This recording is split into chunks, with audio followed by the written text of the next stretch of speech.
అఖిల భారత నిరసనలో భాగంగా తెలంగాణలో గిగ్ ప్లాట్ఫామ్ కార్మికులు బంద్ పాటించారు. తగ్గుతున్న ఆదాయాలు, పెరిగిన కమిషన్లు, ప్రభుత్వ తీరును నిరసిస్తూ టీజీపీడబ్ల్యూ నేతృత్వంలో నిరసన చేపట్టారు. డ్రైవర్లు, కస్టమర్లు నష్టపోకుండా సరైన బేస్ ఫేర్ ను ప్రకటించాలని union president Shaik Salahuddin demand చేశారు. ఆటో, క్యాబ్ డ్రైవర్ల యూనియన్లతో చర్చలు జరిపి ప్రైవేట్ వాహనాల వాడకాన్ని నిషేధించాలని కోరారు. గిగ్ వర్కర్ల బంద్ కారణంగా హైదరాబాద్తో సహా రాష్ట్రంలోని ప్రధాన నగరాల్లో ఆన్లైన్ రవాణా, డెలివరీ సేవలకు అంతరాయం కలిగింది. తెలుసు మీ అందరికి తెలిసిన విషయమే 7వ తారీఖు ఫిబ్రవరిన బ్రేక్ డౌన్ అనే కార్యక్రమం శ్రీకారం చుట్టింది తెలంగాణ గిగ్ మరియు ప్లాట్ఫామ్ వర్కర్స్ యూనియన్. ముఖ్య కారణం ఏంటిదంటే రెండు ప్రధాన డిమాండ్తో మేము రావడం జరిగింది.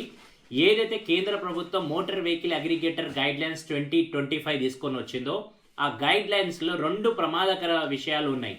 ఒకటి ఏంటిదంటే వైట్ ప్లేట్ వాహనాలు వితౌట్ ఎల్లో ప్లేట్గా నడుపుకోవచ్చు అనేది ఇవ్వడం జరిగింది. దానివల్ల వైట్ ప్లేట్ వాహనాలు నడుపుకోవడానికి అవకాశం ఇవ్వడం వల్ల ఏదైతే ఎల్లో ప్లేట్ కమర్షియల్ వాహనం ఉందో వాళ్ళ ఉపాధి దెబ్బతింటది అందరికీ.